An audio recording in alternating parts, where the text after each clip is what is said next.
I am a poor wayfaring stranger,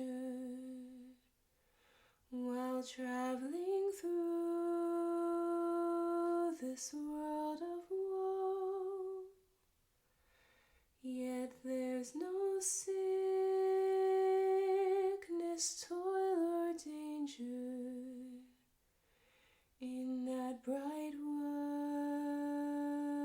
to which I go. I know dark clouds will gather round me. I know my way is rough and steep, but golden fields lie out before me, where God's redeemed shall ever sleep.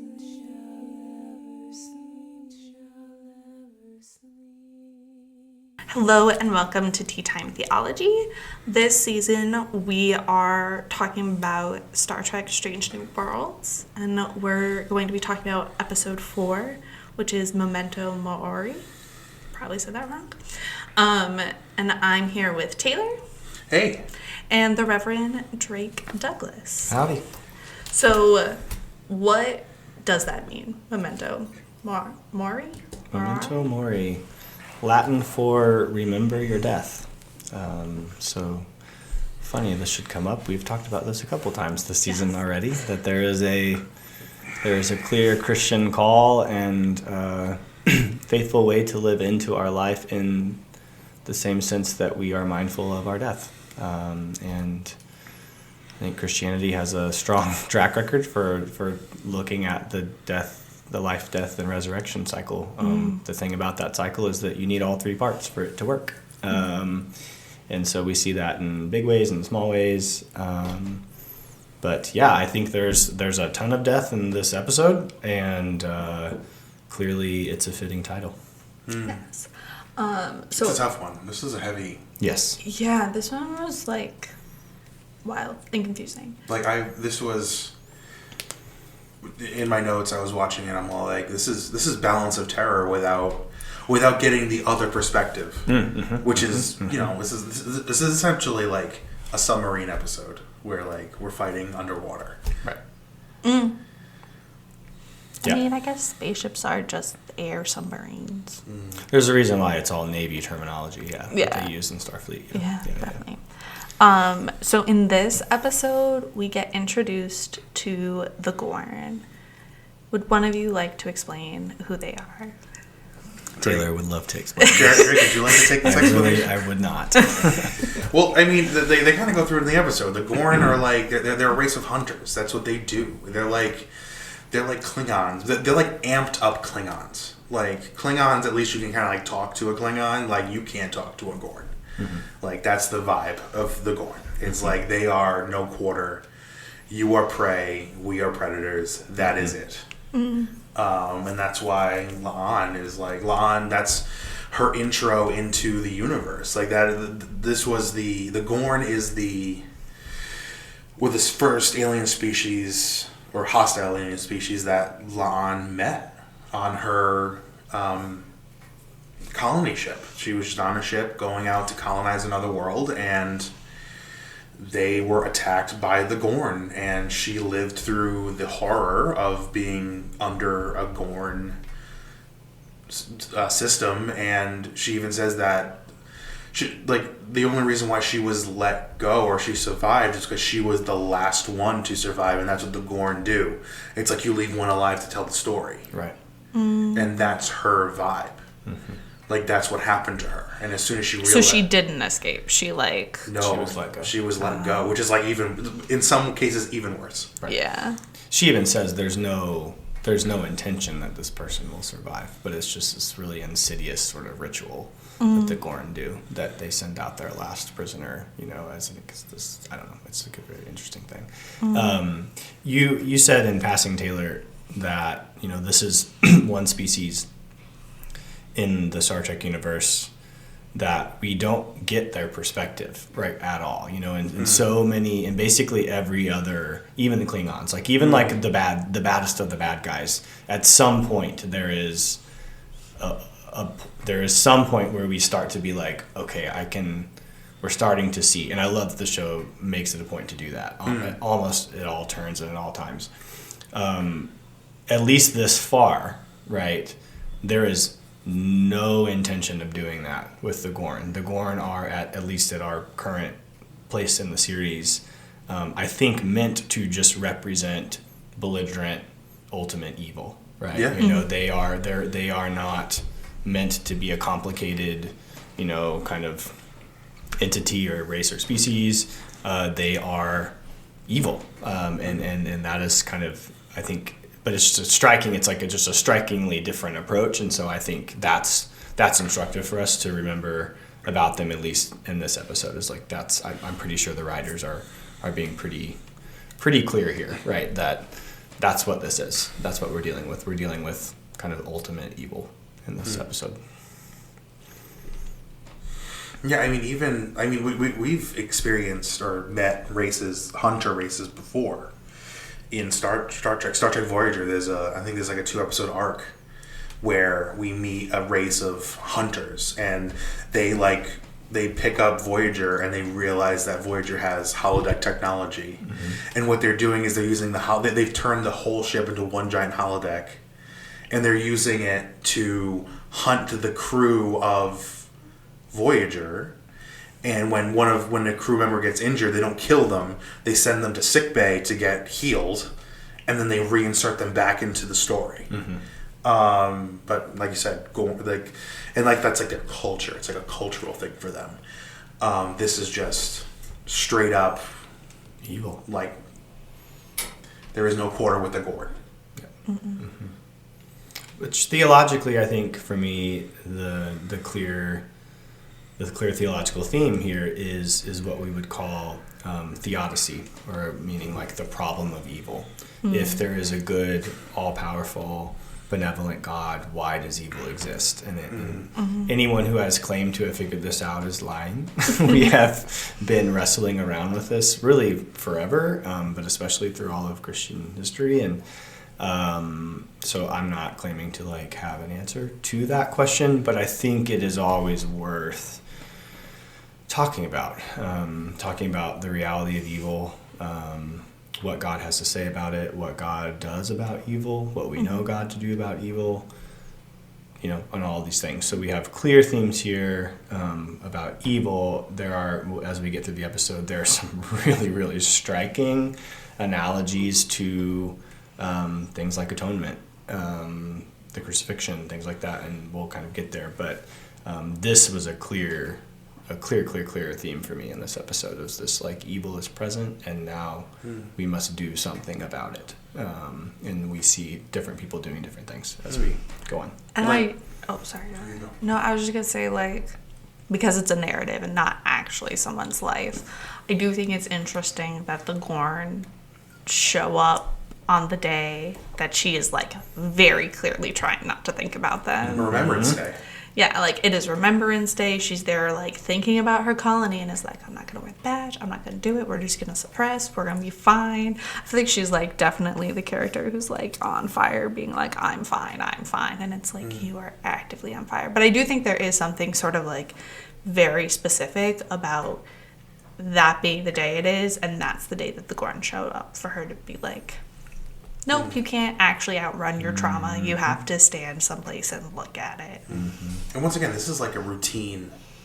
This is like a routine day for the Enterprise. They're supposed to be. This is like, hey, we're gonna go check up on a colony. No big deal. Like, you know, no one's heard from the colony in a couple of weeks. Like, we'll just warp out there and, you know, just knock on the door and say, hey, how you doing? You need some help. But it turns out it's like It's a trap. It's a huge trap. Yeah, it's a trap. Which I think speaks, and maybe this is kind of our next step, is to sort of say, like, so what does, you know, if we wanted to take a broader approach and a broader look at sort of how the Gorn sort of serve as an analog to evil, right? Like, what are the concepts and the characteristics of evil that the Gorn kind of show us in this, and that's definitely one of them, is that evil, at least kind of in my experience, like, evil does not back down, right? Like, there is no, like, evil doesn't exist just because we put it out of our minds, right? Evil will continue to do its work, and it is in sort of staring it in the eyes that we kind of can do anything about it. So that's a really instructive, I think, reflection that we get from Lon trying to do that. And then, yes, of course, it's the day that it happens. And so I think that's an interesting analogy. The other thing that was super instructive, and I think we see this in pretty subtle, but I think also very clear ways in our own society and reality and politics, and just our addiction to violence, our addiction, just all this kind of stuff that we have going on in society, is that one thing that I've come to understand and believe about evil is, like, evil cannot help but consume, right? It must always be consuming something, and when it runs out of something to consume, it will begin to consume itself, right? It will begin, like, it will sort of, it's like a black hole, and so what I thought was really a good reminder of this was the trick they pull on the smaller ship, where they telegraph to, like, the mothership that the smaller ship had been infiltrated by Starfleet, and instantly the mothership just blows it up. It's like there's nothing sacred, right, about, like, evil does not see itself as like a sacred thing. Like, that's the nature of it. It nothing is sacred, right? And so even if it's its own arm or whatever, like, it's gonna do it, and it's just like it won't stop doing that unless it's dealt with, right? Like, evil is not gonna just, like, whatever, be like, I'm tired, and so I thought that was a really interesting thing, and that it's also belligerent, right? Like, and I'll kind of probably get to this at some point because it has some really great tie-ins to atonement and crucifixion and things like that. But when Pike makes the impossible decision, we've talked about that a couple times, the impossible decision to go deeper and deeper, closer to the black hole, the integrity of the ship is compromised, things are going crazy, people die, right? He's straight up told, we can't close the bulkheads because there are a crew down there, and he says close them, shut them, right? It doesn't matter, it's deck 12 or the whole ship, and I'm going to choose deck 12 right now. Sacrifice, right? And because they know that the Gorn ship will never stop, right? And they actually use that as a benefit. Like, so that's another great reflection about evil, is just like, it's belligerent, right? And it won't stop. And so there's a way almost to kind of lure it into a place where it can be destroyed. And this, to me, was just a tremendously helpful analogy to what the work of the cross really does, right? If you think about, and this is, again, one of those things that is, like, mostly mystery and all these things, but we have, and it's an uncomfortable piece of theology for a lot of people these days, that something was substituted on the cross in that work of God. I think, we have, over the last couple hundred years, gotten a lot of really unhelpful theology around what we would call penal substitution, meaning that, like, we sin, that makes God mad, God has to punish someone, instead of sending us to hell, God kills his son, right? Understandably, like, that's not the God a lot of people want to hang out with, right? And I would be one of them. What that has done, though, the reaction and the understandable reaction to that, what it has done is I think, for a lot of moderate kind of thinkers and non-biblical literalists and things like that, what it has done is it's given us a little bit of an allergy to the idea of substitution at all. And I think that might have been a bit of a mistake. What the scene of the ship going down closer to the black hole, I think, does is it gives us a bit of a mental image of what it might have looked like for for sin itself to be punished in the body of Jesus, right? And what we have to remember always about the cross is that Jesus just isn't just the Son of God, but Jesus is God, right? I mean, so this is actually, if something had to be justified, if something has to be made right, if honor has to be restored, whatever like the cosmic mechanics of the cross are, it's critical that we remember that God self does it, not like the Son of God language gets complicated here, but in a Trinitarian understanding of the Godhead, Jesus is God. So God, if something in the cosmic workings of salvation and the balance of things has to be fulfilled, the reason why the cross is like actually good news is because God does it God's self, right? So if something has to be paid, God pays it. If something has to be fixed, God fixes it. And so we get into these really interesting things. So the idea of like the ship sinking to the black hole so that the evil thing sinks down with it to be destroyed, right, is just this perfect analog, right, to the cross destroying death, right, destroying sin and death, being taken into the body of Jesus, who then, because Jesus is God, is not going to lose, right? I mean, like God gets to break the rules on Easter morning, right? And like this is the really great perk of being God, right? Is that you get to make and break the rules. And so the rules are broken, the resurrection happens, we now have hope eternally because of that. And, but I don't know, all of this comes rushing in as a way for us to like maybe revisit some atonement theology in a more honest way. Substitution language when we're talking about the cross is inescapable scripturally. I mean, it's both in the Gospels and all throughout Paul, right? Paul is over and over and over again talking about substitution, which has been branched out into ways some are more helpful than others. But I hope people will sort of, give this a watch and give that a consideration to think about what it means for God to substitute God's self, for our own sake. I feel like we should all just go home now. That was so good. Sorry, clearly this was, like I said, this was like my like, whoa moment. No, yeah, that's... And can I tell you, I have heard many a Trinity Sunday sermon. I have heard many an Easter Sunday sermon. And I have never heard it explained like that. And I feel like that is such an easy way. I love that idea of like, if something has to be paid, God is the one paying it. Correct. And that's what it is. And I think that's a great analogy. That's why it's love, right? That's why it's not just, that's why the death of Jesus is never just a horrific thing. It is, of course, that, right? It is an example of the belligerence of evil taken to its extreme through the hands of people, right? And there's a very real temporal reality to that.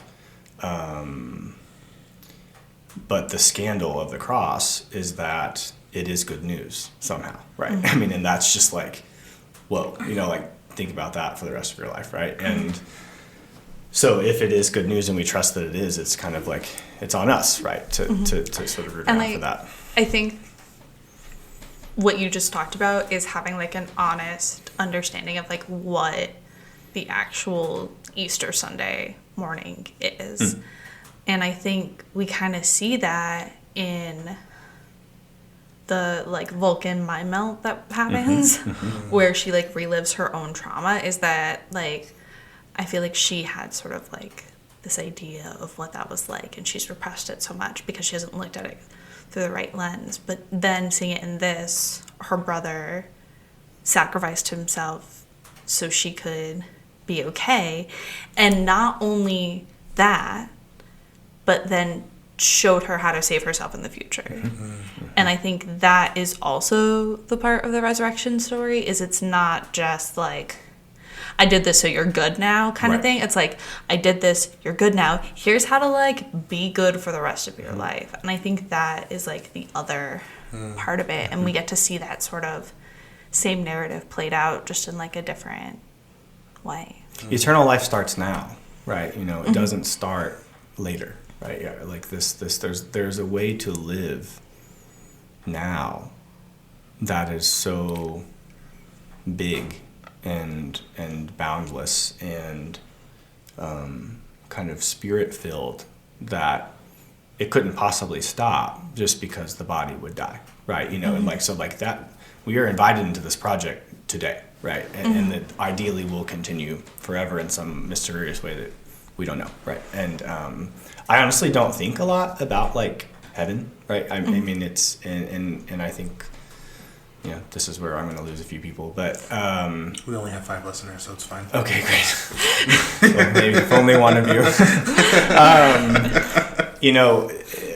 Heaven understandably gets a lot of attention. It's a great idea. I think heaven is real. I also, if you read, scripturally speaking, and a lot of this is like just to be totally like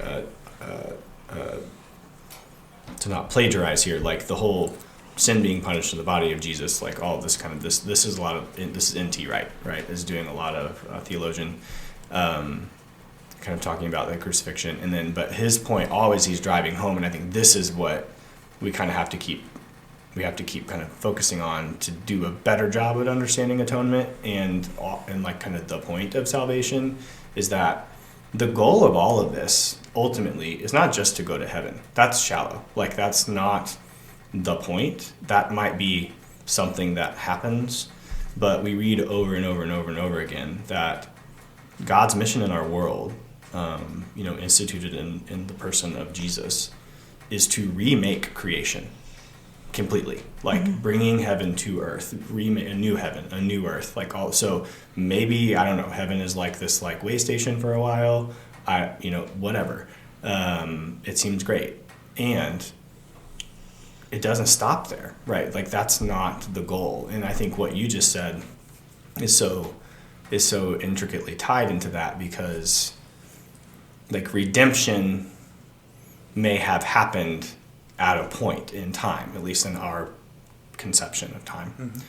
But the work of redemption is always going, right? Like it was set out, right, in the resurrection, and that's how we continue to live a redeemed life and a redeeming life, to redeem things and people and ourselves and to each other and to God, and to sort of like this image of like bringing heaven and earth together, like takes work. Right, and God has invited us into that co-creative work.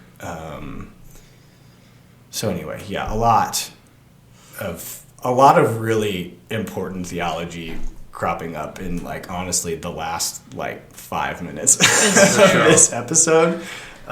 Sacrifice, huge one, yeah, things like that. And I also think though what Pike said at the beginning, that belief can be the difference between victory and defeat, which is like so important as well.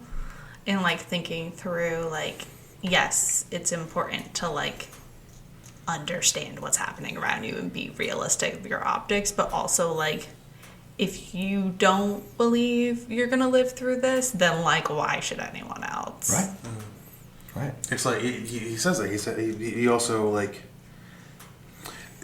and that's during his pep talk to Lon, and one of the things that Pike does seem seamlessly in every episode, and it just really echoes here. It's like they're currently in a unwinnable situation, or they're in a they're in a Kobayashi moment, and he breaks the board meeting, and he says, "Lon, hang back.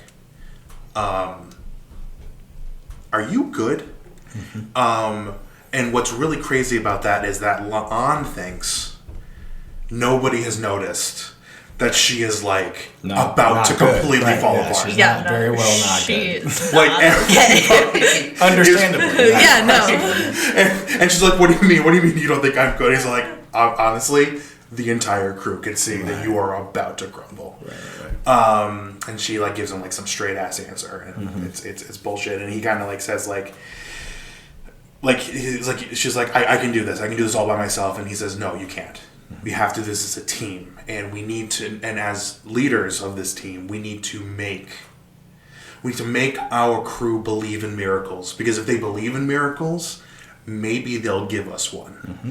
And they do at the end of the episode, but that little pep talk in that scene really kind of burned another thought in my mind that, like, how do we as Christians, or Drake, you as a priest, like, we've all seen people who are, like, falling apart, and they're trying to hold it together, and we know they're trying to hold it together.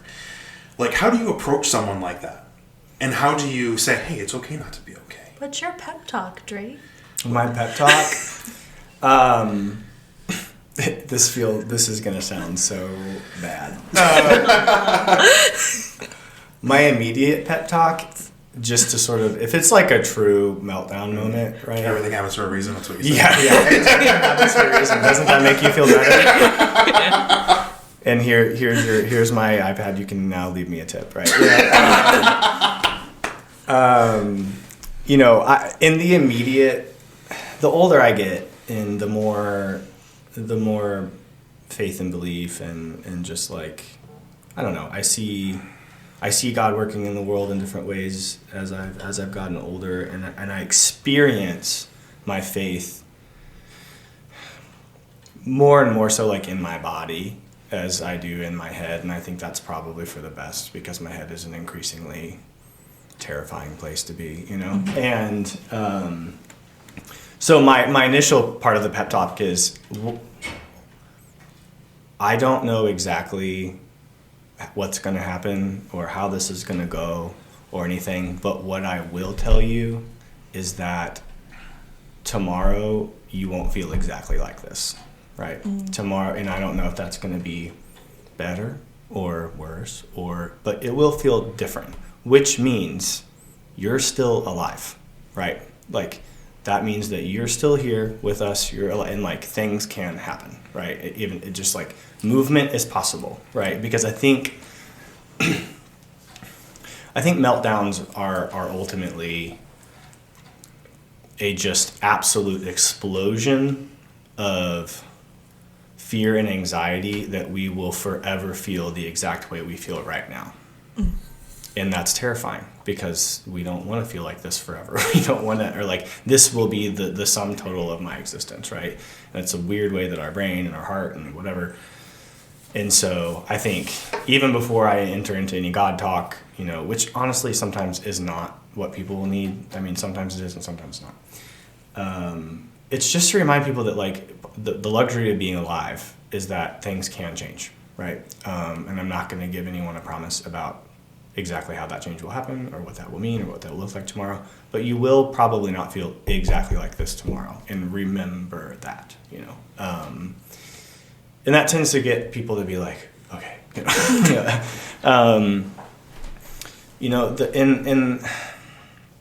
it's hard. Everyone's different. Every situation is different. I am different every day, right? Some days I'm like, man, I don't know if I can do this. Like, I don't have a lot to give, kind of thing. My prayer, as a newly minted priest and trying to juggle a lot of,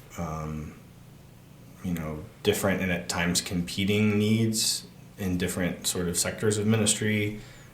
I drive from Cranston to South County every day, and so, like, it's wicked far. It's wicked far for Rhode Islanders. 35 whole minutes.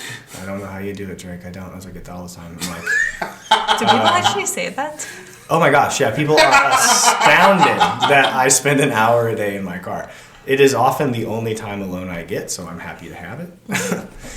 It's also a really, really important time of prayer for me, and so I always say that, like, Route 138 is just, like, littered with my prayers, just because it's like my last 10 minutes. And so often it's kind of like my prayer increasingly has become so simple as a priest and pastor, as, like, just being really honest about where I'm at that day and saying, okay, if big things are set to happen today, I've only got this much, and you're going to need to come in with the rest.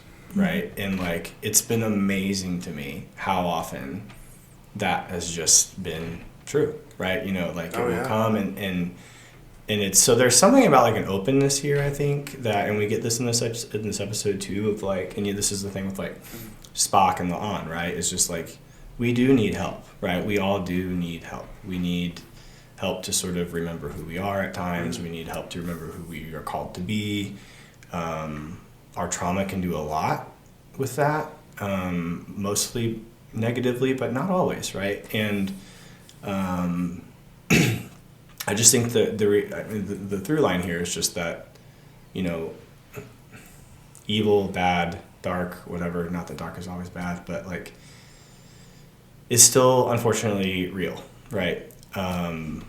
But there is this, to get very much back to your original question. That's okay. It's a very protracted It's a podcast. answer. It's a podcast. Yeah, it's all about right, tangents. right.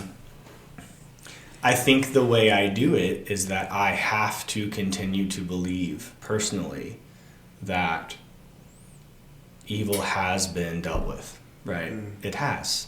And I just have to live into that belief, because it's in living into that belief that you can then see the options, right? When you still think that evil has had the last laugh and had the last word, and it's very tempting and understandably so to think that you don't get a lot of options.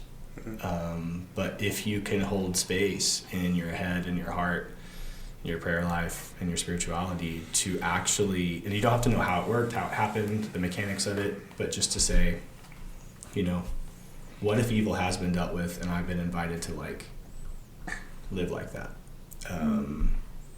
That to me is sort of like this infinite path. Like you have these infinite options, and so if I can enter into that space with someone, that's really helpful. Yeah. It's incredibly surprising to me. Like I said in the previous episode, for a year, I worked alone on the road. Yeah. And when I say on the road, I'm not talking about like going from my house in Cranston to the far off reaches of East Greenwich. I'm talking about getting on planes, flying across the country, spending a week at a time alone in a hotel, and it gets dark, it gets lonely. You start thinking, like, especially when you're making decisions that are affecting others, that you know that you're going to walk away, and those decisions and choices you made will live there, and the people who are there need to deal with whatever you said, but you're gone, and the worst that's going to happen is they'll never call you again. Right.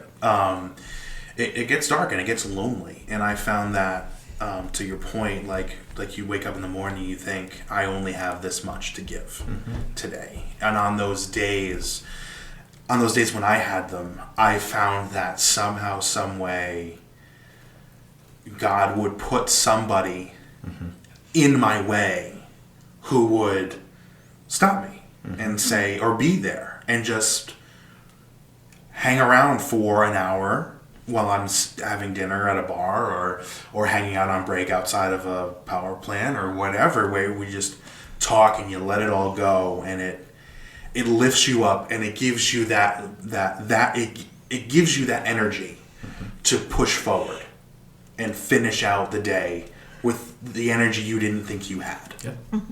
And to bring us back to the episode, I think it's interesting that person in this episode is Spock. Like, because if you think about it, the pep talk that actually gets through to her is Spock's.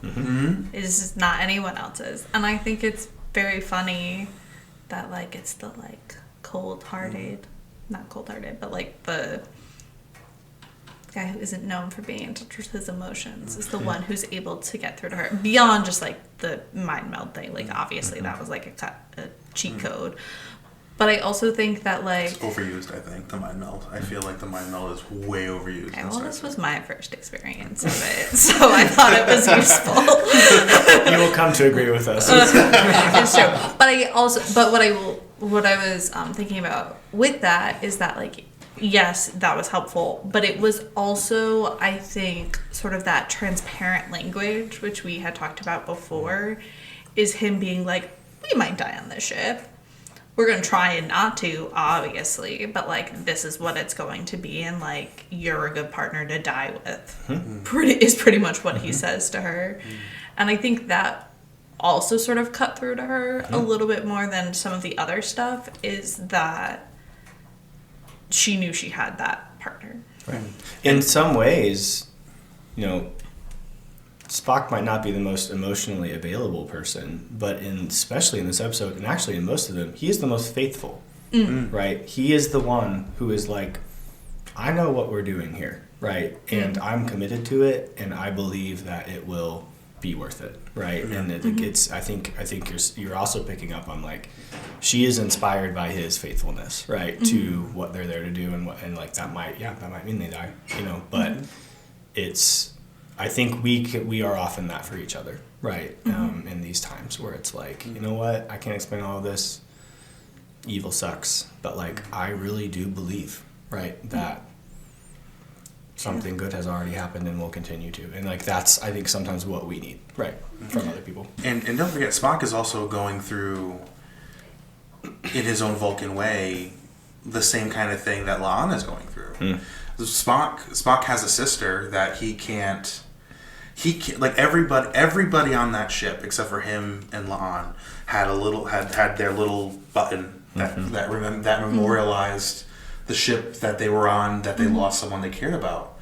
Spock's person who he lost that he cared about was his sister on the Discovery, and Starfleet has erased the Discovery from memory.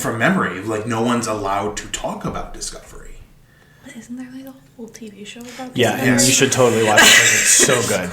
It's so good. And it's but yeah, no, and it's because they did something that they weren't supposed to do, and they messed around with time, and they're like, you can't talk about it, and you can't talk about any of the people who are on Discovery, and we're not going to acknowledge that Discovery ever even existed, and that's why Spock doesn't have a disco badge on, and that's why when at the end of the mind meld, La'an says, you lost someone too, and he's like, I can't talk about that. Right. And he has to keep that inside. But because Spock controls his emotions, you would never know that Spock is about to fall apart or could be falling apart, but he's choosing not to. Well, stay tuned to the next episode on that, because that's a huge thing. Big fun. Oh my god, Spock amok. Oh my gosh. Yeah. And then we also get to see our friend Hammer be kind of like the same way. I liked his when they thought they were like very much going to die. What was your purpose? What was your purpose? I was like, that's a lot, man. That could be a whole episode. Homer's like 19. Yeah. She's like, I don't know, man. Does that mean I'm not going to die? He's like, I can't die. I did love that. That I cannot say. No, that's cool. It's really watching Hammer dealing with that problem, and I think we've all had that problem before, where we know what we need to do, and we want to be able to do it, but for some reason we can't, and we're like, I don't need a team to help me. But Hammer needs a team in this moment, and he's reluctantly allowing Uhura to do the thing that he knows just how to do. He would just be doing it if he could. Right. Which is cool. I also like the fact that this is just like a little stupid detail, but they still have nylon straps in the future that are holding that thing down. And I'm like, really, nylon straps to a cleat on the floor, huh? Whole like energy field generator. Like inertial dampeners, all that. We can't put a force field around it. Nope, it's a nylon strap. It's an easy plot grab. Well, I'm glad they had those because they wouldn't have survived without them. Correct. So true. Wow, we've hit on a lot of corners. I really like the move. There's a lot of really fun moves that they do in this episode. They're just fun. Like the whole like weapon systems are down. How are we gonna destroy the ship? And we're just gonna like tilt over them 90 degrees, and we're gonna let the torpedo just fall out of the torpedo tube. Which isn't how space works, but that's okay. Listen, Neil deGrasse Tyson. We don't need to. What would happen in space then? Well, actually, they are close to the black hole, so that probably is probable. There's more gravity there than I'm giving it. Also, explosive decompression. You have a compressed cylinder that the torpedo's in. You open it to space. That's true. There is also a lot more fire than there would normally be in space, but that does make for better TV. So It does. that's okay. I'll let them have it. Movie magic.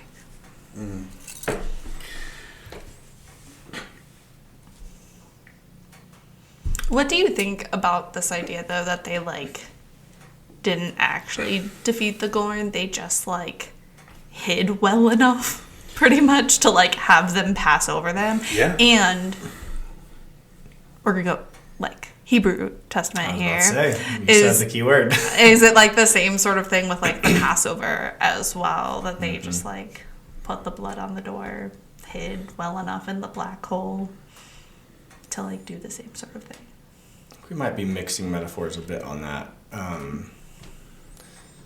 mean, technically speaking, God was behind that plague, right? And so it wasn't necessarily like it strikes us as evil, right? You know, it's also a story, right? So that's a bit of a mixed metaphor. I don't know if we can draw exact conclusions on that one, but yeah, I mean, I think this is actually the fact that the Gorn didn't get destroyed, right, is very appropriate, because if we want to talk, you know, Orthodox language here, Christ on the cross and his resurrection destroys the power of evil and death. He did not make it go away, right? You know, and I don't know why that is. I would love to ask someday, you know. It has something to do with free will. It has something to do, this is kind of what I think about, like in the car and the shower and stuff. But, so I think it actually is a really, really apt, and again, I love this series because it is so comfortable with these unfinished endings, right? And this sort of like both, you know, with the shepherds and the stuff, like it's like both are true, and like no one was like right, and then this one is like, yeah, the reality is like they sacrificed to sort of undo the power of the Gorn in that moment, but the Gorn are still real, right? They're still out there, they're still doing that, and like that's very instructive for us, right? Is, you know, this whole like be watchful, be vigilant, for, you know, the devil is around prowling like a lion, you know, steadfast, and be steadfast in your face, resist him. There's never been a promise that we wouldn't have to face evil, right? Only a promise that we belong to and serve a God who will win. And that is in itself a great mystery. Why, right? You know, that takes us all the way back to the original kind of theological question of theodicy, the problem of evil, right? It is still a problem, ultimately, at the end of the day, one we have not solved, but one that we have faith that God has solved for us in some mysterious way that is beyond our scope of recognition. It's just interesting because Star Trek usually ends on a like a shot on the bridge of the captain sitting on the bridge with the first officer being all like, "Wow, that was crazy." Like, good thing we thank God we pulled that one out of the fire. Yeah, we won. But like this one ends with like, we lost. They lost that day. This is an episode where nobody won. And I think that's just, it just goes to what you're saying. It's like evil is evil, and you don't win. Right. You don't get to win against evil. You live to fight another day against it. You dismantle evil. Yeah. You don't really engage it. I think. I would just like to shout out Ortega, because we have yet to do that in this entire 4 episodes, and she's the best character. Ortega. Lead in and we'll do a whole Ortega thing. So just take a pause, say something about Ortega, and then we'll do that was my segue. Oh. That I would just like to end with saying that I think she is wonderful, and I think it's really fun how she always comes in with the snarky comment right when we need it. Her whole let's fly into the middle of the black hole. That sounds like a great life choice. I love this plan. This is a great plan. Well, we get to see the Ortega maneuver in this. Yes. Which is quite impressive. Yes. I really like Ortega. She gets this is just like way down the road, and she just gets like, in the second season of this show, she gets like a whole episode, and it's like the premise is like everyone on the ship is losing their memories. They all know that they're on a starship, but they don't know what their jobs are. And she asks the computer, and the computer says, "You're Lieutenant Ortegas.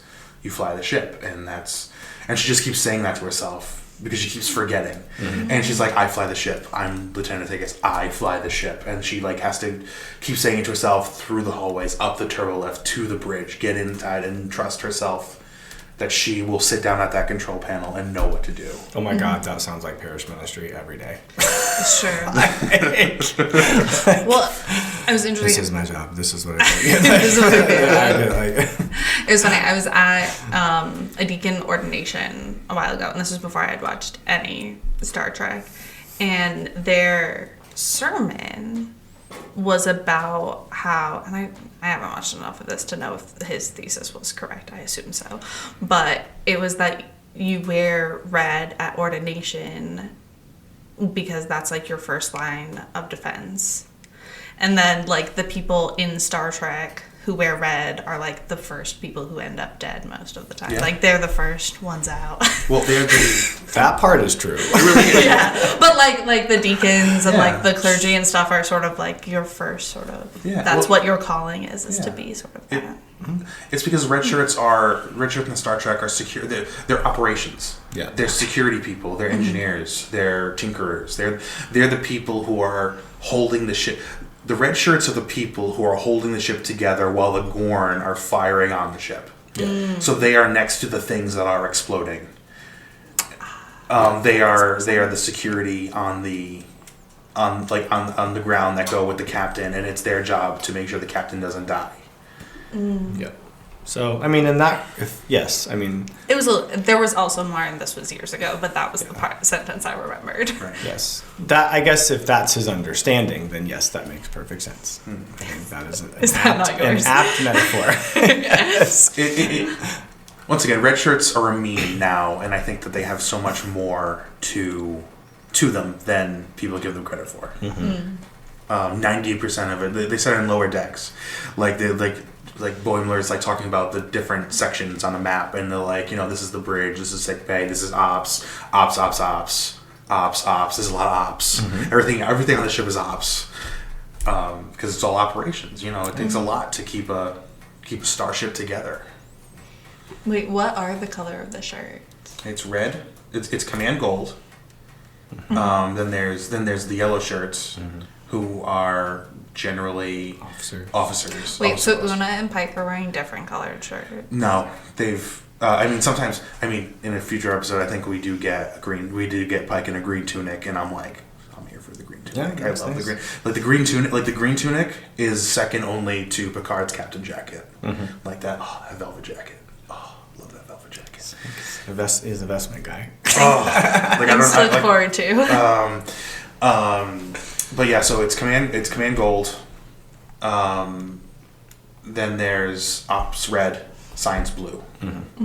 So doctors, scientists, they're all wearing blue. Una wears yellow or gold. So does Pike. I think later, for some reason, they switch. Ops from red shirts to gold shirts, because right now Artagas and her buddy on the other side, they both wear red shirts. But in the original series, Sulu and Chekhov wear gold or yellow. It's just like in the church. All of this is made up. Everything's made up and the points don't matter. Yeah, it's all made up. The color coding. Yes. Love it. And they change the uniforms like every 3 days. Yeah. They haven't changed yet, have they? If they have, because they've in Discovery they're wearing kind of like the Enterprise-esque jumpsuits kind of thing, and then when Pike shows up, he's wearing a yellow shirt with like a big turtlenecky black collar thing. That's from like the original series. Yeah. And then now they're wearing just like black undershirts with like a regular tunic. And then they, it's like subtle changes over time. Okay. Excited to see. Ranks are always moving all over the place. You really got to pay attention to where the ranks are. Or not. I have not paid attention to the shirt colors, besides that they work shirts. That was a big controversy in the Kelvin timeline, the JJ movies, with Zoe Zendara's uniform. They put her, she plays Uhura in the Kelvin timeline. In the first movie, she was wearing like this tank top thing where like she didn't have any sleeves.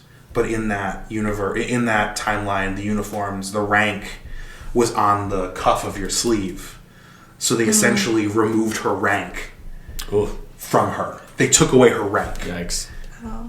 Which and then took Gotta away have her that sex appeal. Well, but then you gotta take, but you take away her rank, then you're taking away her agency, you're taking away her authority, you're taking away everything that makes Uhura Uhura. And that was not okay. Also, I didn't like that her and Spock were dating. Yeah, That now seemed unnecessary. knowing who they are in this timeline, I feel like that would be really funny for like this Uhura and Spike to start dating. Spike. Now we're Buffy the Vampire Slayer. Spock. Spock's edgy alter ego, Spike. Why not? Well, I have a feeling that part might make it onto the cutting room floor. No, it's embarrassing. It has to stay in.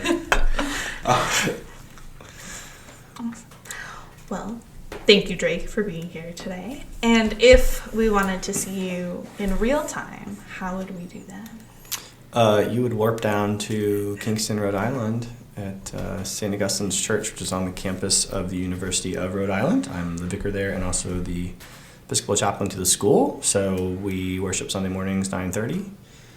Very lovely, casual space. And then during the week, currently Wednesdays, but check in first.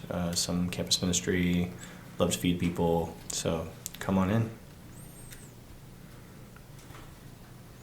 Thank you all, and we'll see you next episode, where we finally get to know what's happening to Spock. Spock amok. Spock amok. Stay tuned. Anything with a muck is great. Thanks all. I'm going there to see my father. I'm going there no more to roam. I'm only going over Jordan. I'm only going over home. I'm going there to see my Savior, to sing His praise forevermore. I'm only going over Jordan. I'm only going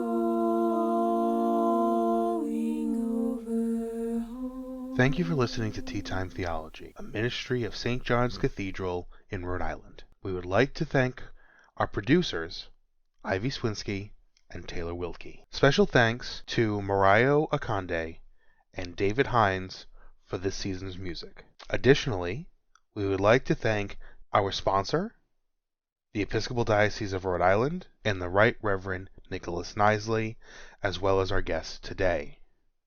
Follow us at Tea Time Theology on all social medias.